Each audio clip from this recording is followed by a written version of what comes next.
for today's video, share ko lang kung ano yung bago dito sa Filmora 14. Okay, so una, ito yung interface ng Filmora. Meron tayong 16:9, 9:16. And then dito, meron tayong sa Instagram, Business Cinema, na size. Then dito, meron tayong Create Project, Filmora Cloud, Creator Hub, Toolbox. Ito yung Smart BGM Generation. So dito, meron tayong AI Color Palette, Smart Scene Cut, Smart BGM Generate, Smart Short Clip. Okay? So una, magnetic layer link option. So paano ba siya gamitin? So dito, pag naka-disable yan, ito, yung clip na to, pwede siyang ilagay kung saan yung gusto. Pagka naka-enable siya, yan, magdidikit silang dalawa. Pagka naka-disable, yan, pwede mong ilipat ng ibang layer yan. So ito naman guys, yung layer link option. So dati, na-highlight ko pa to para mailipat ko silang dalawa. So ang gamit niyan, pagka naka-enable to, pwede mo nang ilipat yan na kahit di mo na i-highlights. Okay? Next, AI sound effects. Click lang natin yung audio. Click natin yung sound effect. Dito, search nyo lang yung gusto nyong sound effect guys. Click yung settings. Dito makikita nyo, pwede nyong ilagay, maximize yung number na gusto nyong i-generate.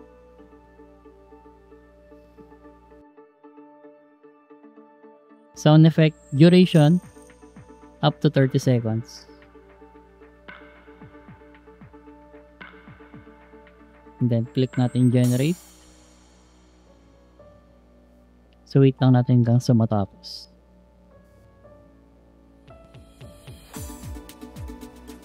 So play natin guys.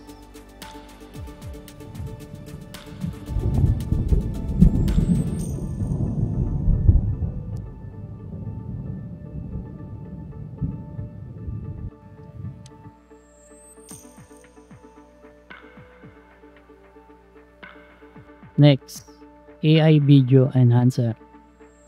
So, paano ba siya gamitin? Double click na lang yan. Click nyo yung AI tools. And then dito, click natin to. AI Video Enhancer. Scroll down lang natin. And then click nyo lang yun. Tapos generate nyo. Wait lang natin matapos yan.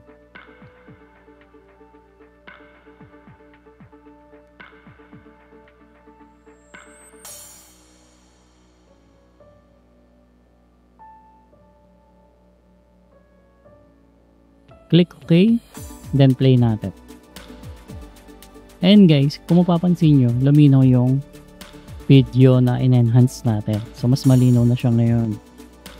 So ganun lang gamitin yung AI Video Enhancer.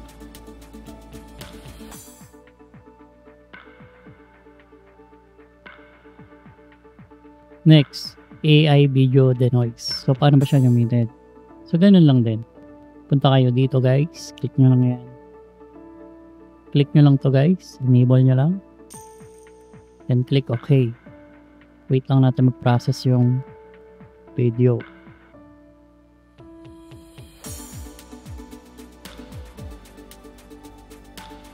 Play na, then play natin.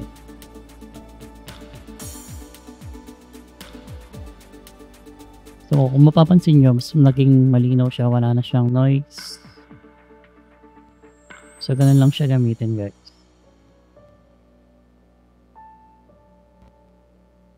Smart BGM Generation. Yan. So, click lang natin to. And then, start. So, dito guys, ang gamit nito, yung background music nyo, siya na yung maghahanap na babagay doon. Okay, so play natin.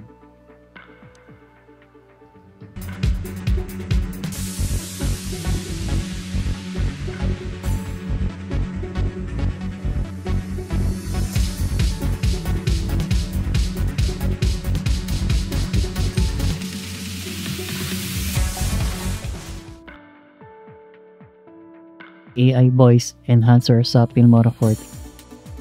So una, play muna natin tong na-record kong voice.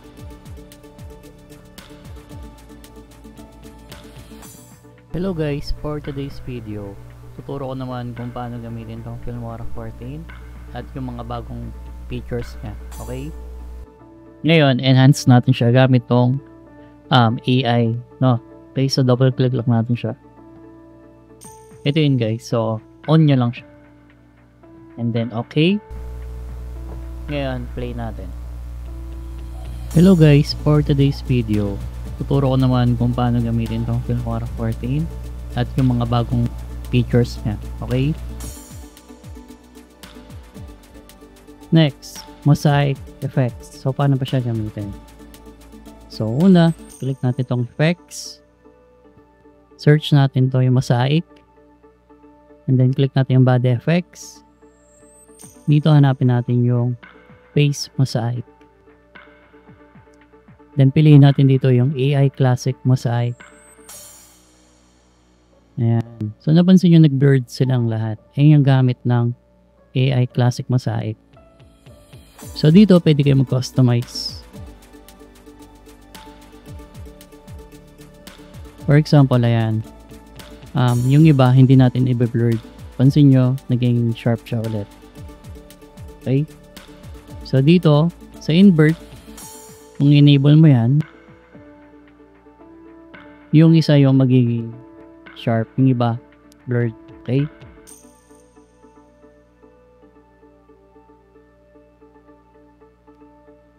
Next, AI Planar Tracking. So, paano ba siya gamitin? So, double click nyo lang to, yung clip. Tapos, hanapin nyo yung ayan, yung planar tracking. Enable nyo lang yan. Planar tracking. And then, click yung advance. So, dito, set nyo yung high. And then, okay.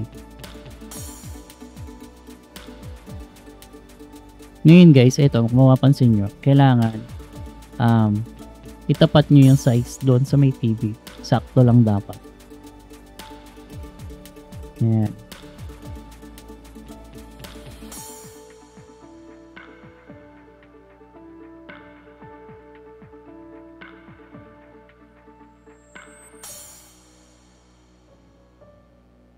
Okay, after nyan, play muna natin siya guys ha. Hanapin natin dito sa baba yung play.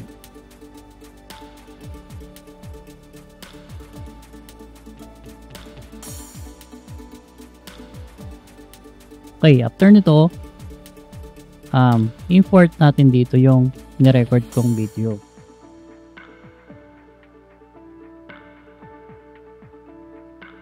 Hanapin ko lang dito sa folder ko, output. And for example, ito ilalagay ko.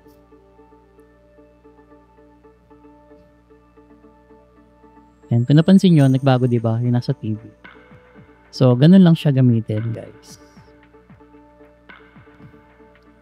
Okay, so yun lang. Ito yung mga bagong features ng Filmora 14. Ngayon guys, kung meron kayong gustong itanong, comment lang kayo sa ibaba. So yun lang, and thanks for watching.